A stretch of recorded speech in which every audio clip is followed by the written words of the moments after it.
What's up, everybody? I'm Marcus. I'm Ryan. And together, we are the Northwest Sports Fanatics. It's that time. NFL time. NFL Championship Sunday is upon us. We got some great games coming up. San Francisco 49ers, they going to Seattle to play the Seahawks.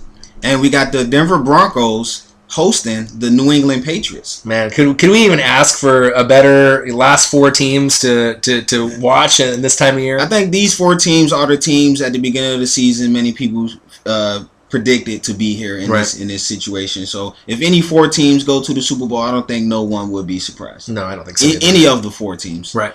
So we're gonna go over our matchups this weekend. Give you our predictions and some of the things that we think each team must do to win. Right. Let's start off in the AFC. Okay.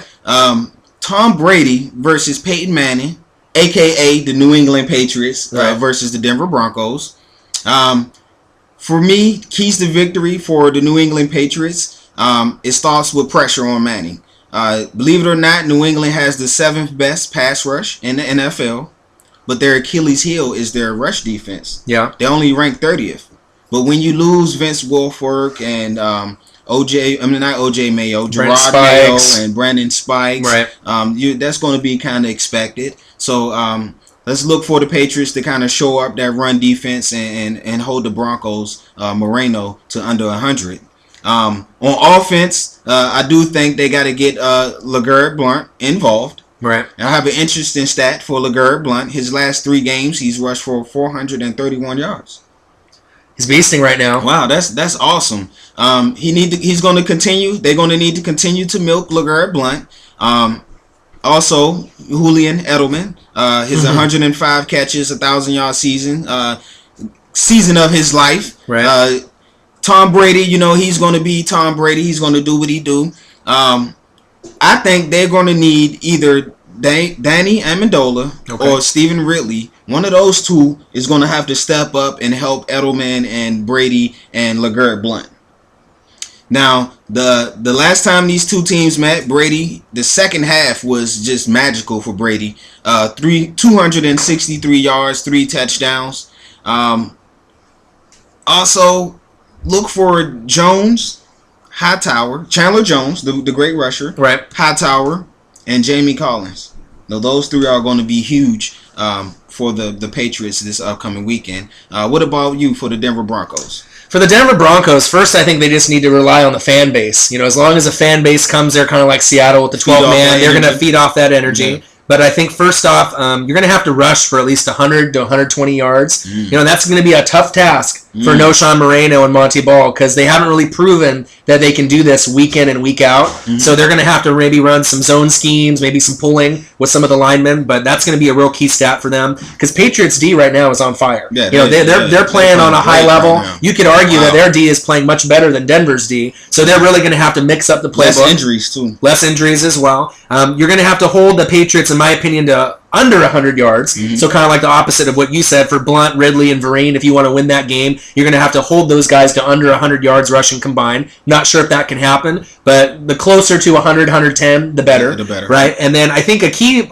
player that no one's really going to be talking about are the kickers. I really think the kickers might really come into play, so I think Matt Prater needs to outplay Steven Gostkowski. What a matchup. Right? Both great kickers. Wow. But the thing is that just because one kicker might need to outplay another, but you don't want them to do too good because that means you're getting field goals instead of touchdowns. Right. So you want to make sure you're making those field goal attempts that you're getting. But I think like everyone knows, with Decker, Welker, and then the Thomas twins, Demaryius Thomas and Julius Thomas, obviously you're going to need good production. I think probably about 20 catches, combined as a group. And you're going to need at least, I think, 2 touchdowns, preferably 3 or 4. But they can still win if they get 2 passing touchdowns and maybe a couple rushing, if it ends up being a lower scoring game with maybe a few field goals as well. And I think controlling the tempo. I think with the Omahas, with the audibles, Peyton kind of slowing the game down, breaking down every play, kind of getting the Patriots, uncomfortable, and obviously drawing people offside in the neutral zone. I think that's a key stat for them to win the game. Who is your prediction for this classic Brady-Manning matchup? Oh, man. Prediction. Right. Before I go into my prediction, I just want to say this. Playoff record. Peyton Manning, 10-11. Okay. Tom Brady, 18-7. Pretty big difference. Tom Brady has the most playoff victories in NFL history. So for me, based on that stat alone, I'm going to go with the New England Patriots to win 31-27, and for Tom Brady to reach his 6th Super Bowl. And Belichick. What about you? Wow, I was kind of mulling over this decision too. It's hard. It's tough. It's really hard because to me right now, New England's offense looked better than Denver's offense. And if I had to pick a defense, I think New England's defense right now, player for player, is better than Denver's defense. But I think with the home field, I think with that crowd and with Peyton kind of controlling the game and slowing it down, it might be lower scoring than people think. Could be like a 2017 kind of game or a 24-20 kind of game. But I think I'm going to go with the Broncos just for the fact of the home field. I was kind of leaning a little bit towards New England because I do like what they've been doing lately. But I do think that they did take advantage of a Colts team that was kind of beat up to make themselves look a little bit better. You always have to remember, you're never as good as you look, and you're never as bad as you look. You're always in between. So I'm going to have to go with Broncos slightly, maybe by a field goal, towards the end of the game. Let's moving forward to the next game, the NFC Championship game. This is the big dog here. Not probably. This is the best rivalry going on right now in the NFL. Can you name one any better? Hands down, this is the best one, based on record for record, coach for coach. San Francisco 49ers versus the Seattle Seahawks. Keys to victory for the 49ers. They coming in with the 5th-ranked defense in the NFL. Bowman and Willis, Brooks, Smith. The best linebacking core in the NFL, hand down. Yep. I have an interesting stat though. The last 2 games in Seattle, the score has been 71-16. Wow. Yeah. So that's kind of tough on them. I don't think that that's going to sit well with the 49ers. For them to win the game, it's all about their offense. Frank Gore, he's still the heartbeat of that offense to me. Right. Without Frank Gore running the ball and doing what he do, the offense doesn't have a rhythm. Kaepernick, now, before Crabtree, he only had an 87 passer rating. But with the couple of games that Crabtree is back, he's up to 101. So Crabtree gives them that swag that they didn't have opposite of Anquan Bolden. Right. And of course, when you talk about their offense, you got to mention the O-line, the best in the league to me. Mike Iupati, you got Joe Staley, and you got Anthony Davis on the right tackle. So Anquan Bolden, he's been there, done that. Vernon Davis, he had 1 catch for 1 yard this last game against the Panthers. Right. I don't think he's going to duplicate that. I look for them to get Vernon Davis involved in the game, and it's all going to fall on the quarterbacks.